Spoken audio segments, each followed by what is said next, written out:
জিও কোম্পানির সিম কেউ ব্যবহার করবেন না। জিও কোম্পানির সিম কেউ ব্যবহার করবেন না।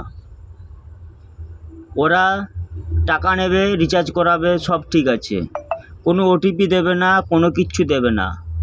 ওরা নিজের আখিরটা নিজেরা বুঝিয়ে নিচ্ছে। ওদের সুপারভাইজারের সাথে কথা বলতে গেলে ওরা উল্টোপাল্টা বড় বড় কথা বলছে।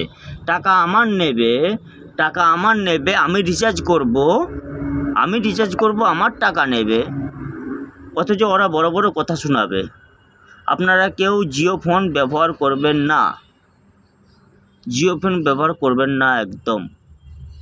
ওরা সব কিছুই করতে পারে, ইন্টারনেট থেকে ওরা সব কিছু করতে পারে। আমি যেটা কোশ্চেন করবো সেই কোশ্চেনের আনসার একেবারে করবে না, ওরা দেবে না। আপনারা সব কিছু দেখুন, ভালো করে বুঝুন।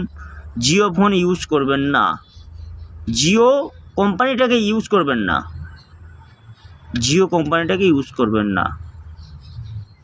যদি ভালোভাবে থাকতে চান তাহলে ওটাই করুন, আর নয়তো ওই আমার মতো ফাঁসবেন। আমার কাছ থেকে টাকার পর টাকা নিচ্ছে, টাকার পর টাকা নিচ্ছে, অথচ কোনো কিছুই হবে না। বহুত টাকা নিয়েছে আমার কাছ থেকে, সব কিছু আছে আমার কাছে, আমি নিজের ফোন থেকে ইউজ করি তো, সব কিছু রিচার্জ করি নিজের ফোন থেকে, সব কিছুই করি আমি। অতএব কেউকে একদম আশ্রয় দেবেন না। জিও ফিও ওসব কিচ্ছু নয়, ওরা পয়সা দিতে জানে না, দেওয়ার দরকার নেই। যেটার জন্য কোশ্চেন করা হচ্ছে সেইটা আনসার দেবে তো ঠিক মতো, সেটাও দেয় না।